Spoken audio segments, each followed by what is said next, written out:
La lourde tâche m'incombe, ou me décombe, comme vous voulez, de commencer cette session. Donc c'est par une petite présentation générale sur le transhumanisme. La question c'est, qu'est-ce que le transhumanisme? Alors peut-être que vous vous êtes vous-même posé la question quand vous avez vu notre tract, défendre l'homme à l'heure du transhumanisme. Voilà. Ou alors peut-être que justement vous étiez bien plus au courant que moi à ce moment-là, mais depuis j'ai dû préparer ce petit topo, alors du coup je vais vous dire ce que j'ai appris. Voilà. Alors, rien de tel pour commencer qu'une petite définition, nos professeurs ici nous le répètent. Donc ensuite, première partie, on va essayer de donner une définition de ce transhumanisme. Ensuite, on va voir les deux composantes du transhumanisme. Vous allez voir, il y a toute une partie théorique, une partie plutôt philosophique, on va dire, et une composante pratique, technique. Et il faut le dire, vous allez le voir tout de suite, c'est une partie dramatiquement économique. Vous allez voir tous les enjeux économiques qu'il y a aussi derrière ce transhumanisme. Et enfin, en dernière partie, on se penchera sur la question de savoir si le transhumanisme, finalement, peut être considéré comme un progrès ou comme une régression pour l'humanité. Voilà. Donc, commençons par la définition. Alors, le mot transhumanisme, donc c'est le couplage du préfixe latin trans, qui signifie de l'autre côté, au-delà d'eux, et du mot avec le mot humanisme, donc qui concerne l'homme, l'humanité. Donc l'objectif clairement affiché du transhumanisme, c'est d'aller au-delà de l'humain, au-delà de l'humanité. Alors vient la première question, mais qu'est-ce que l'homme? Est-ce qu'on peut définir l'humanité? Est-ce qu'il existe une nature humaine? Finalement, c'est ça la question. Alors si on écoute le livre de la Genèse, on entend « Dieu créa l'homme à son image, à l'image de Dieu il le créa, hommes et femmes il les créa ». Et le catéchisme de l'Église catholique nous dit que l'homme tient une place unique dans la création, il est à l'image de Dieu, dans sa propre nature il unit le monde spirituel et le monde matériel, il est créé homme et femme, Dieu l'a établi dans son amitié. C'est CEC numéro 355, si vous voulez retrouver. Donc oui, il existe une nature humaine. Un homme, c'est un animal rationnel, ça veut dire un être vivant, doué d'intelligence et de volonté, qui est créé à l'image de Dieu, qui est capable de Dieu, c'est-à-dire qu'il est ouvert à la transcendance, il est ouvert à cet infini qu'est Dieu. C'est un être qui unit, on dit, le monde matériel et spirituel, donc il est à la fois corporel, ce qui implique qu'il va avoir des limites, et spirituel, c'est ce qui va lui permettre d'interagir avec les autres êtres spirituels, donc à savoir le plus couramment, enfin en tout cas pour moi, avec les autres hommes, mais aussi avec les anges et avec Dieu. Après, donc du coup, sœur Marie-Joséphine et frère Joseph, demain, développeront pour vous plus en profondeur cette définition de l'homme, donc telle que la Bible nous la présente, et frère Xavier aussi reviendra sur l'importance pour l'homme de reconnaître ses limites. Mais pour le moment, on va noter tout simplement qu'être homme, donc c'est accepter d'être fini, nous avons un corps, avec des désirs infinis, parce que nous sommes ouverts à l'infini. C'est notre nature. Voilà. Et donc, dans ce tiraillement, entre le fini et l'infini, le transhumanisme va chercher à dépasser la finitude de l'homme en créant un homme augmenté, c'est ce qu'ils disent. Et comment? Par l'usage conjugué des NBIC, c'est là que viennent les gros mots. Alors, je vous les ai écrits, en gros. Voilà. Alors, qu'est-ce que sont les NBIC? Donc, c'est l'usage conjugué de ces technologies que sont les nanotechnologies. Donc, ce sont les procédés techniques de fabrication à l'échelle du nanomètre, c'est-à-dire donc du millième de micromètre. Vous voyez, si vous voyez un petit peu. Les biotechnologies, donc ce sont toutes les technologies qui vont impliquer le vivant. Ensuite, on a l'informatique, que vous gérez un peu plus, donc traitement de données et programmation par ordinateur. Et les sciences cognitives, là vous connaissez peut-être un peu moins. Donc ce sont les études des mécanismes de la pensée et aussi de tous les systèmes de stockage et de traitement de l'information. Et en particulier, dans le cas du transhumanisme, ça va être toutes les études sur l'intelligence artificielle. Voilà. Donc c'est par l'usage conjugué de toutes ces techniques que le transhumanisme va chercher à créer un homme augmenté. Et du coup, ça va s'appliquer dans le domaine de la médecine, dans le domaine de la reproduction, dans le domaine de l'armement, Mais tout ça, frère Stanislas vous en donnera quelques applications pratiques demain. Voilà. Donc, en fait, il s'agit de créer une nouvelle variété d'hommes. Comment ? Par imbrication entre l'homme et la machine. Par exemple, on veut essayer de créer des cyborgs. Donc, ce sont des organismes cybernétiques, donc avec des échanges homme-machine. Donc, on va par la greffe d'éléments mécaniques ou électroniques sur le corps humain. Alors ici, l'élément principal reste encore le corps humain, sur lequel ou dans lequel on va greffer du coup ces greffes mécaniques ou électroniques. Mais il y a aussi des essais de transfert de l'homme, enfin, ou du moins de ses capacités cognitives, dans la machine. Et là, c'est tout le domaine justement de l'intelligence artificielle. Donc l'objectif, c'est l'immortalité. Je survis dans la machine. Et comme l'objectif aussi du transhumanisme, c'est de créer un homme zéro défaut, eh ben on va utiliser le génie génétique pour sélectionner ou modifier, si besoin, le génome des êtres humains. Alors vous allez vous dire, mais c'est des eugénistes. Et eux, ils vous disent, mais non, vous allez bien trop loin. En fait, on fait du baby design. Voilà, c'est beaucoup mieux en anglais, mais la réalité est la même. Voilà. Et justement, donc Philippe de Villiers, dans son livre « Le moment est venu de dire ce que j'ai vu », a décrit les recherches qu'on lui a présentées dans la Silicon Valley, donc c'est le berceau du transhumanisme aux États-Unis. Et voilà ce qu'il disait. Grâce aux modifications génétiques héréditaires, on pourra augmenter l'intelligence de l'espèce. Et à force d'imbrication entre le biologique, le mécanique et l'électronique, on en viendra à créer un homme aux organes démultipliés, aux poumons immortels et aux cellules régénérescentes. Un homme capable de courir comme un guépard, de sauter comme un kangourou, de voir l'invisible, d'entendre l'inaudible, c'est-à-dire un être, disent les transhumanismes, un être libéré de toutes les limites de la matière. Donc voilà, vous imaginez, plus possible de faire comme le beau-père de Sissi, pour ceux qui ont vu Sissi. Quoi, tu veux repasser à table? À chaque fois que ça le gêne, la question, quoi, tu veux repasser à table? Bah non, vous ne pourrez pas, l'inaudible vous sera accessible. Voilà. Bref, le credo des transhumanismes, c'est « Salut aux sciences, notre unique espérance ». Mais, du coup, la question qui vient après, la science peut-elle avoir réponse à tout? Et ça, c'est la question que frère Benoît vous posera demain. Alors, d'où vient le mot transhumanisme? En fait, c'est Julian Huxley, donc c'est un biologiste britannique, et c'est le frère d'Aldous Huxley, que vous connaissez peut-être plus, qui est l'auteur du roman Le meilleur des mondes. Voilà, c'est ce Julian Huxley qui a utilisé ce mot pour la première fois en 1957. En fait, il était partisan d'un eugénisme comme moyen d'amélioration de la population, mais comme il voulait se démarquer un petit peu des atrocités nazies, eh ben, il a écrit donc dans un livre qui s'appelle New Bottles for New Wine, vous voyez, on revient à l'Évangile, « Si elle le souhaite, l'espèce humaine peut se transcender, dans sa totalité, en tant qu'humanité. Nous avons besoin d'un nouveau nom pour cette nouvelle conviction. Peut-être le mot transhumanisme pourra-t-il convenir. L'homme demeurant l'homme, mais se transcendant en réalisant les possibilités de la nature humaine et à leur avantage. » Donc il s'agit de dépasser, transcender, comme il dit, la nature humaine telle que Dieu l'a créée. Alors le transhumanisme, à l'origine, c'est d'abord un mouvement culturel et philosophique des années 60-70. Et quand on écoute les grands pontes du transhumanisme, alors voilà la définition qu'il nous donne. Le transhumanisme peut se définir comme étant une façon de penser qui préconise l'utilisation des sciences et de la technologie afin d'améliorer les caractéristiques physiques et mentales des humains. Cette façon de penser est basée sur la conviction que les humains sont actuellement dans leur phase intermédiaire de développement. En fait, ce courant ne considère pas les handicaps, la souffrance, la maladie, le vieillissement et la mort comme étant des aspects désirables à la condition humaine. Il faut donc compter sur les biotechnologies et autres techniques émergentes pour aller au-delà de ces aspects limitatifs.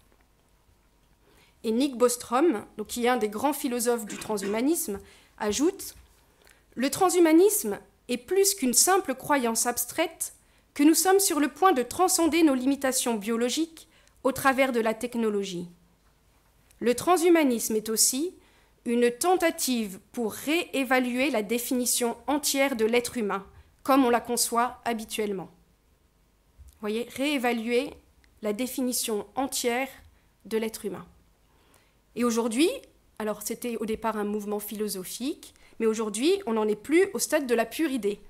Parce qu'au fur et à mesure, cette idéologie s'est dotée de moyens techniques et financiers énormes qui en font, alors suivant les auteurs critiques, vous trouvez le transhumanisme, une technophilie adolescente à coût de milliards de dollars. Ou alors le transhumanisme, un fantasme mégalomaniaque et enfantin. Vous voyez, à la fois ces deux aspects. Et c'est vrai, en fait, que les puissants GAFA, on les appelle GAFA, c'est-à-dire les géants du web, donc c'est Google, Apple, Facebook, Amazon notamment, voilà les GAFA, ceux-là investissent chaque année des milliards pour financer la recherche, développer les technologies qui sont liées au transhumanisme et aussi former les élites dans des universités qu'ils parrainent. Donc on a par exemple la Singularity University qui est financée par Google et qui est fondée par celui qu'on appelle le pape du transhumanisme, Ray Kurzweil. Alors je ne sais pas comment on dit, j'espère que c'est un peu comme ça. Et donc cette université de la singularité a par ailleurs ouvert, si ça vous intéresse, 2 antennes en France, à Bordeaux et à Aix-Marseille. Voilà. On a aussi l'Institut pour le futur de l'humanité, donc qui est rattaché à l'université d'Oxford, et le directeur n'est autre que le fameux Nick Bostrom, dont je vous ai parlé, le philosophe là, du transhumanisme. Voilà. Il y a aussi des grandes entreprises qui s'y mettent, des laboratoires en Chine aussi en particulier, ou alors des particuliers, des milliardaires qui veulent atteindre l'immortalité et du coup qui mettent des millions voilà, pour ça. Mais il faut savoir aussi que le transhumanisme s'infiltre dans nos grandes écoles françaises. Donc par exemple, on a un nouveau programme intitulé Post-Digital qui est apparu au sein de l'école normale supérieure. Ça fait à peu près 2 ans. Voyez, voilà. Et donc dans plusieurs autres écoles maintenant. Donc, le transhumanisme est bel et bien là. Il ne faut pas se leurrer. Donc ça, c'était à peu près pour la définition du transhumanisme. J'espère que j'étais assez claire. Voilà. Du coup, on va passer, maintenant vous allez peut-être mieux comprendre, on va passer aux 2 canaux du transhumanisme. Donc sa composante intellectuelle, plutôt philosophique, et sa composante pratique, donc économique. Alors, une petite citation de Sully. Sully disait « Labourage et pâturage sont les 2 mamelles de la France ». Et aujourd'hui, Olivier Rey, donc un philosophe qui vient de publier justement un essai critique sur le sujet, on vous en reparlera certainement, disait « Aujourd'hui, imaginaire techniciste et intérêt économique sont les 2 principaux canaux d'alimentation du transhumanisme ». Donc, il faut bien considérer le transhumanisme sous ces 2 versants. Le versant intellectuel, c'est celui qui prétend qu'il va nous rendre plus forts, plus heureux, plus longtemps. En gros, ça c'est la partie philosophique. Et le versant économique, c'est celui qui va chercher à vous faire consommer toujours plus, en faisant en sorte que vous soyez toujours dépassé par les nouvelles technologies et donc contraint de vous mettre sans cesse à la page. Voilà. Donc, on commence par le versant intellectuel. Alors là, je vous cite à nouveau Philippe de Villiers, qui parlait de la Silicon Valley, et il disait « Là-bas, on prépare un homme artificiel. On veut tuer la mort. Et créer un homme immortel, affranchi des servitudes de la matière. Au fond, c'est la notion même de nature qui est problématique pour les tenants de cette idéologie post-humaniste. Ils la regardent comme un obstacle au progrès, et ne reconnaissent aucune barrière à la toute-puissance de l'homme. Le post-humanisme prône un saut éthique. Il ne s'agit plus de réparer l'homme, mais de l'augmenter. Ce changement de paradigme anthropologique n'est aucunement dissimulé, mais revendiqué. Le transhumanisme est un projet politique. Il va nous être imposé tout en douceur par la société de consommation. En fait, finalement, c'est l'homo sapiens qui est ravalé au rang de sous-homme. Et Jean-Marie Le Mennet disait « Nous devons aux philosophes du XVIIIe siècle, en nous faisant perdre Dieu, de nous avoir fait perdre l'homme. Avant, notre vision de l'homme était hétéronome. Elle se référait à une norme extérieure plus élevée, Dieu, le décalogue, la loi naturelle. Depuis, notre vision de l'homme est autonome.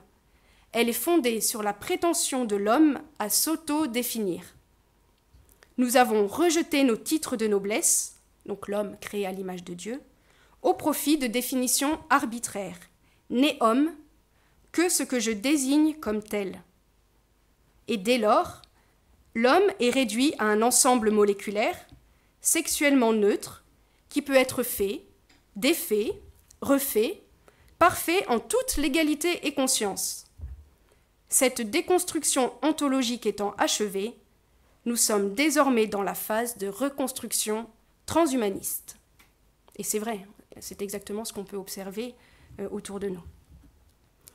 Autre point de l'idéologie transhumaniste, c'est que le transhumanisme prône une liberté absolue des mœurs.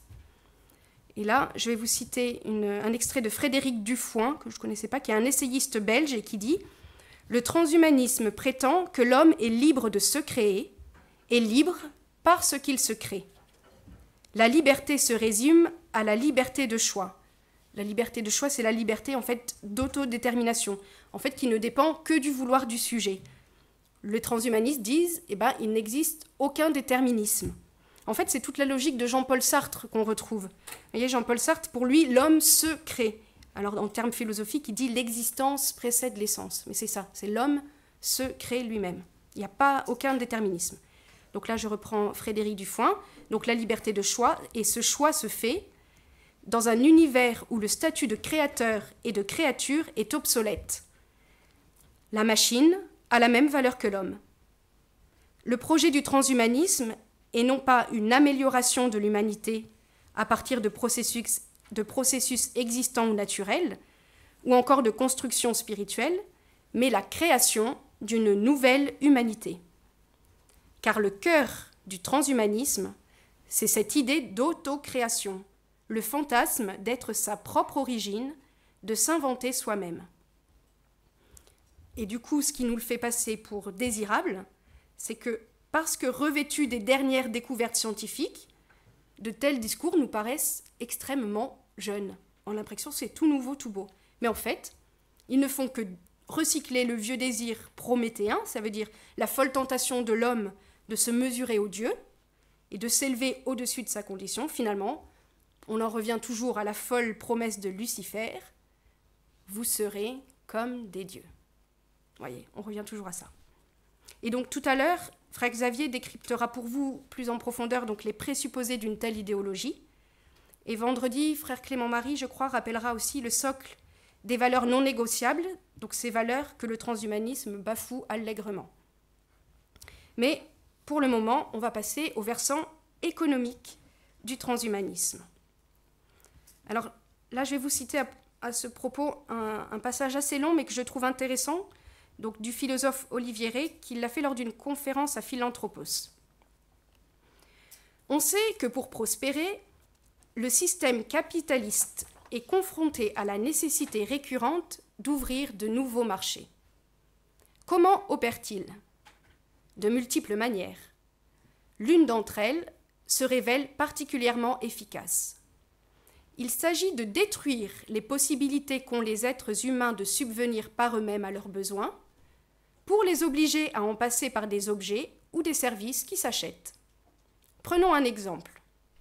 Le développement des moyens de transport rapide. Il est indéniable qu'au départ, l'augmentation des vitesses de déplacement est une bénédiction. Le temps ainsi gagné peut être employé à des activités plus intéressantes. Cependant, au fur et à mesure que les moyens de transport rapide se généralisent, le monde se reconfigure en supposant leur existence, et les distances à parcourir pour remplir les fonctions élémentaires et indispensables, comme s'approvisionner, exercer son métier, élever ses enfants, s'allongent et deviennent impossibles à couvrir avec ses jambes. Il n'y a donc pas tant ajout de possibilités de déplacement offertes par la voiture à celles dont on disposait auparavant, que destruction de la possibilité de subvenir à ses besoins fondamentaux en n'usant que de son corps, et nécessité, pour remplir les mêmes fonctions, d'en passer par les dispositifs techniques fournis par l'industrie. Le corps propre devient de plus en plus impotent, Non pas qu'il perde en mobilité, mais le monde évolue de telle sorte que ce que cette mobilité permet d'accomplir se réduit. Le corps humain est la nouvelle frontière, l'ultime gisement dont le dispositif technico-économique entend s'emparer. Il s'agit de nous exproprier de notre corps pour nous le revendre en pièces détachées, prétendument augmentées. Le pire est qu'on ne peut pas exclure qu'à terme, de telles augmentations ne nous deviennent nécessaires, parce que dans l'intervalle, nous aurons laissé le monde évoluer et se dégrader de telle sorte que sans elles, nous serons incapables de subsister. Plutôt que d'augmentation, il faudrait alors parler de kit de survie en environnement hostile. Vous voyez, c'est assez... Et alors sa conclusion, sachons donc, derrière les discours des allumés du transhumanisme, repérer les gigantesques enjeux économiques sous-jacents. Les transhumanistes prétendent que les avancées technologiques vont permettre à l'homme de dépasser sa condition biologique, de prendre en main son devenir. Mais ce qui n'est jamais précisé dans leur discours, c'est qu'en fait de domination de l'homme sur sa propre condition, ce sera la domination de certains hommes sur beaucoup d'autres, et que les dominants se trouveront eux-mêmes ravalés au fil du processus, au rang de serviteurs du dit processus. Voilà. Donc voilà, c'est un extrait un petit peu long, mais il me semble que ça nous permet de mieux saisir l'aspect économique énorme qui se cache derrière le transhumanisme. Alors, on peut se poser la question, mais finalement, est-ce que c'est réalisable ? Est-ce que la technique peut permettre de transférer l'homme dans une machine ? Alors, je suis allée chercher un article de référence, c'est-à-dire scientifique, un article de cet été de 2 chercheurs en neurosciences du CNRS. Alors, voilà ce qu'ils disaient. Ray Kurzweil, donc le pape de la singularité, alors juste une parenthèse, singularité, en fait, c'est l'hypothèse d'un point de non-retour dans l'usage de l'intelligence artificielle. Donc c'est le moment où l'intelligence artificielle prendrait le pas sur l'intelligence humaine et ce serait sans retour. Voilà, c'est ce qu'on entend par singularité. Alors, je recommence. Donc le pape de la singularité affirme que grâce à l'intelligence artificielle, l'être humain pourra réparer son enveloppe fragile vouée au déclin et, mieux encore, fusionner son esprit avec la machine pour sauter dans les bras de l'éternité. Pourra-t-on un jour télécharger le cerveau d'une personne dans une machine ? Pour cela, il faudrait en connaître le fonctionnement et élucider les différences interindividuelles entre les cerveaux de 2 êtres. Le plus grand obstacle n'est pas dans les progrès de l'intelligence artificielle, mais dans les limites des connaissances biologiques. Le cerveau de chaque individu est unique, mais la biologie n'a actuellement rien à dire sur le processus d'individuation du cerveau définissant notre soi, donc ce qui fait notre identité propre. Transférer l'esprit, les émotions, le sens critique, l'humour ou l'analyse de la pensée d'autrui depuis le cerveau vers une puce, afin d'aboutir à une vie éternelle débarrassée d'un cerveau vieillissant, est un fantasme de quelques mégalomanes. Oui, la machine peut être meilleure que l'être humain et mimer un comportement intelligent, mais uniquement dans certaines tâches et pas pour tout. Et vous voyez, là, en plus, on nous parle que du côté strictement biologique, animal de l'esprit humain, le seul qui serait éventuellement accessible à la science et qui, pour le moment, lui est rigoureusement inaccessible.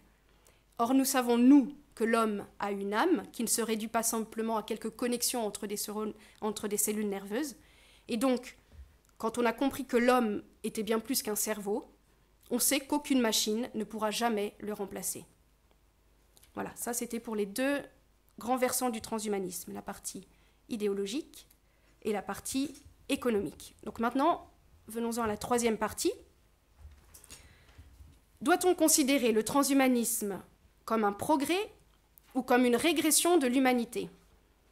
Parce qu'eux, ils prétendent à un homme augmenté. Donc va-t-on vers un homme augmenté ou un homme diminué ? Alors d'abord, il faudrait s'entendre sur ce qu'on entend par progrès. Alors, on ne va pas vous refaire tout le topo, mais pour plus de détails, je vous renvoie donc à notre session de Toussaint, où on en a déjà parlé, Toussaint 2014. On avait parlé notamment de l'Église et du progrès. Mais en résumé, donc Benoît XVI, dans son encyclique Spe Salvi, nous disait que pour un homme moderne, dans l'idée de progrès, deux réalités sont impliquées. On a la raison et la liberté.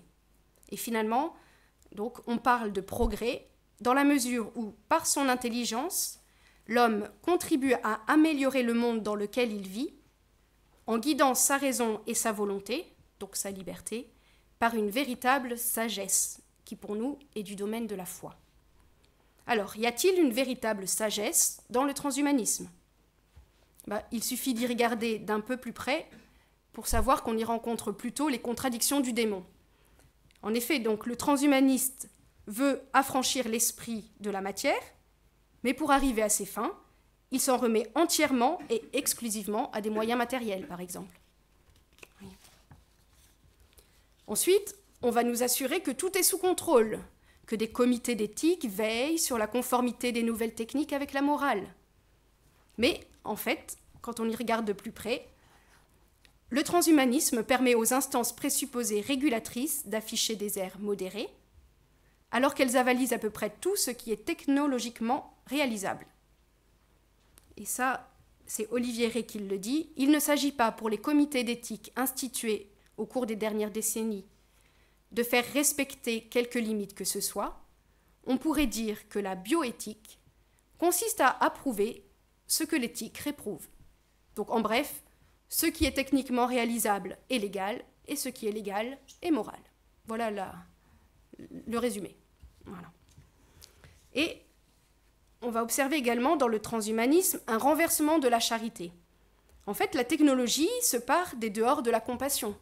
Regardez tous les arguments qu'on nous sort quand on veut promouvoir l'euthanasie ou la fécondation in vitro, etc. Alors que vous, pour défendre l'homme, vous allez être obligé de dire « Eh bien oui, mon petit gars, tu vas mourir. » Voilà.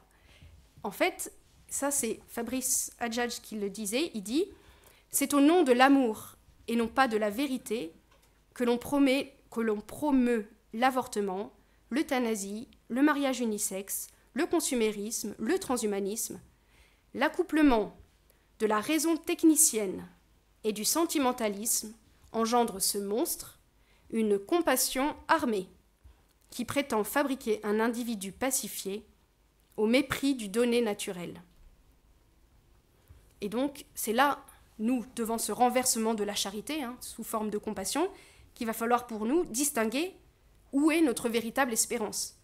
Et ça, vendredi, Frère Pillot vous parlera justement de la différence qu'il y a entre l'espérance chrétienne et l'espoir techniciste. Autre question. Le transhumanisme apporte-t-il davantage de liberté à l'homme ? Eh bien, on voit bien que finalement, c'est plutôt vers une dépendance totale qu'il nous conduit.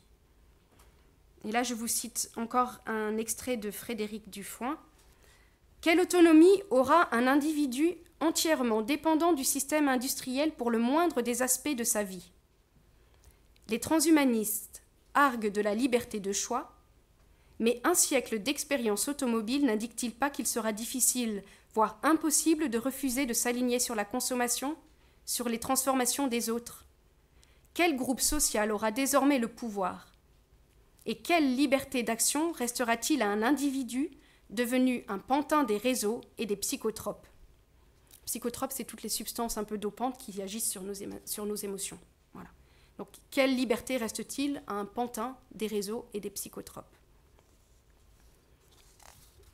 Et j'ai encore un peu... Oui. Et du coup, pareil, il y avait une autre citation intéressante d'Olivier Rey sur le sujet que je vous cite. Donc, au fil de telles évolutions, les évolutions des transhumanistes, le consommateur devient peu à peu aussi dépendant du marché que l'était le nourrisson des êtres qui prenaient soin de lui. Passé un certain stade de développement, la société de consommation, qui était censée nous ouvrir des horizons toujours nouveaux, nous replonge dans un état de complète dépendance, comme au premier temps de notre existence. Non seulement cela, mais elle va jusqu'à défaire le processus d'unification du sujet, ce sujet qu'elle est censée servir, jusqu'à faire exploser celui-ci en une multitude de pulsions partielles, qui chacune, en appelle à un produit ou un service particulier pour s'assouvir. On parle volontiers, pour caractériser notre époque, d'individualisme. Quel terme mal choisi. Nous n'en sommes plus là. L'individu, pour être fidèle à son nom, devrait ne pas pouvoir se diviser. Or, au contraire, il se divise de plus en plus. Voilà. Et une analyse qui est aussi intéressante, donc là, un autre type d'analyse, c'est celle du père Olivier Roland, donc qui est responsable du mouvement sacerdotal marial en France. Et dans le dernier édito qu'ils ont fait à leur bulletin, voilà ce qu'il écrivait. Le regard que le monde pose sur l'histoire contemporaine est un regard de satisfaction. Satisfaction des indéniables progrès techniques, satisfaction de la mondialisation, où l'homme est progressivement réduit à un modèle unique, sans racines, sans culture, sans différence.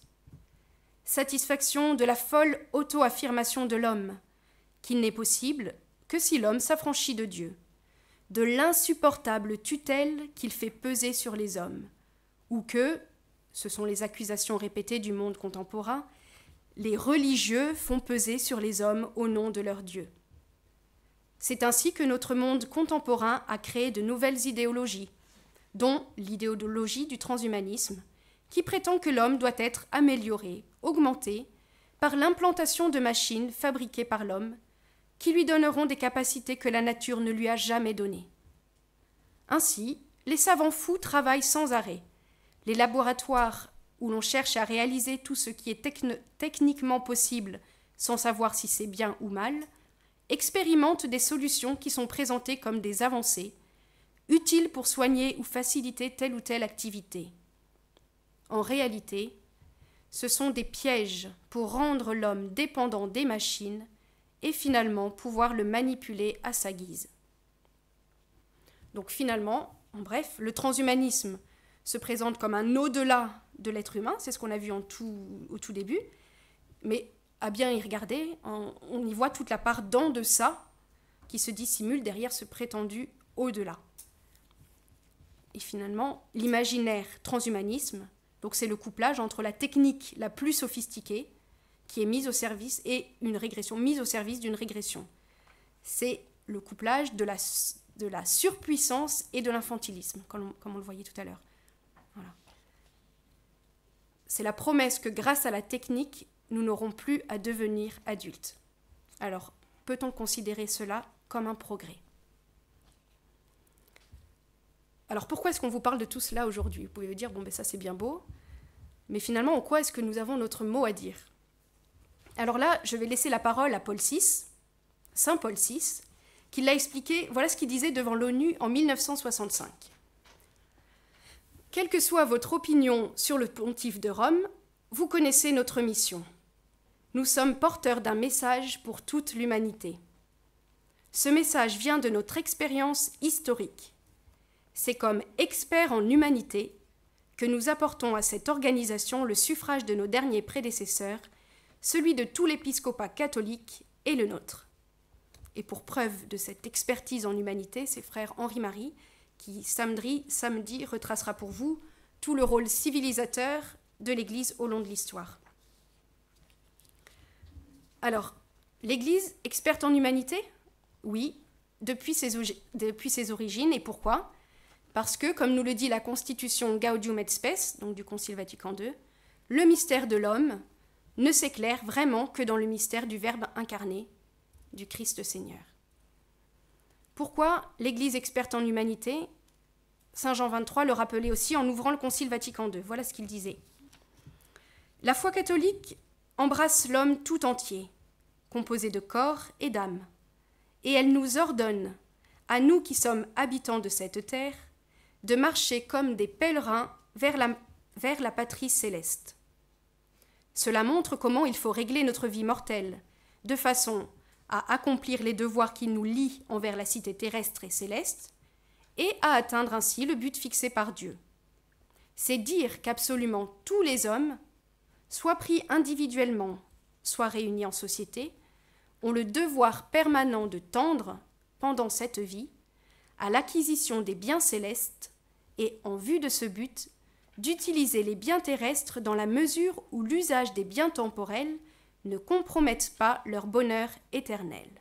C'est pourquoi l'Église n'a pas assisté inerte aux merveilleuses découvertes du génie humain, ni au développement actuel des doctrines, pas plus qu'elle n'a été incapable de les juger correctement.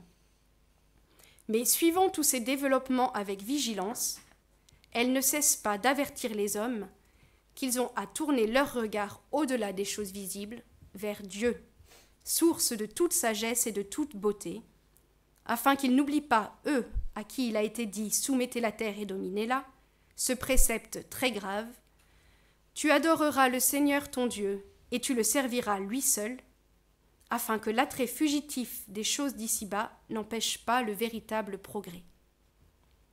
Voilà, donc en résumé, c'est un peu développé plutôt, pourquoi nous avons jugé important du coup d'aborder cette année le thème du transhumanisme et de la défense de l'homme dans toutes ses dimensions.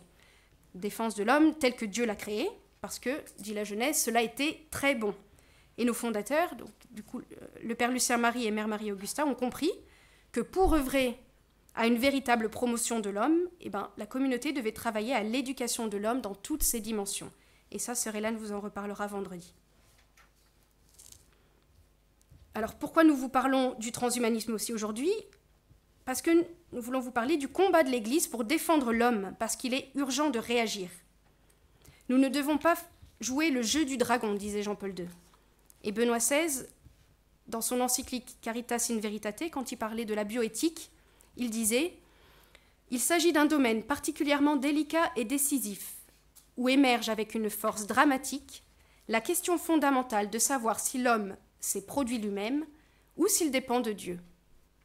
Les découvertes scientifiques en ce domaine et les possibilités d'intervention technique semblent tellement avancées qu'elles imposent de choisir entre deux types de rationalité, celle de la raison ouverte à la transcendance et celle d'une raison close dans l'immanence technologique. On se trouve devant un ou bien décisif. Et du coup, devant ce choix radical, donc il faut choisir Dieu ou un monde sans Dieu. Eh ben, les catholiques ont leur mot à dire. Et c'est un prêtre qui disait « L'Église est aujourd'hui en Occident, malgré le péché de ses membres, la seule institution prophétique organisée et unifiée qui empêche le monde de s'enfermer sur lui-même, qui questionne l'empire indiscutable de ses dogmes et qui indique pour les hommes une lumière au-delà des projecteurs du siècle. Le temps vient, et il est déjà là, où seuls les serviteurs du Christ, rejoints par quelques hommes de bonne volonté, seront les gardiens de la terre et des plus petits de ses enfants. Alors oui, les catholiques ont leur mot à dire face à tout cela, parce que face au rejet légitime de la mort, de la maladie ou au désir de se sauver et de sauver l'humanité, nous avons des réponses spécifiques à apporter. Nous devons faire savoir au monde qu'un sauveur est déjà venu, et un sauveur qui a vaincu la mort pour nous. Un sauveur qui nous promet, nous dit saint Augustin, la seule et véritable vie bienheureuse, qui consiste à contempler l'amabilité de Dieu pour toujours, en étant devenu immortel de corps et d'esprit. Alors, il faut sortir de cette route que le transhumanisme nous trace. Et quelle meilleure route pour s'en sortir que de choisir celle de celui qui a dit « Moi, je suis le chemin, la vérité et la vie ».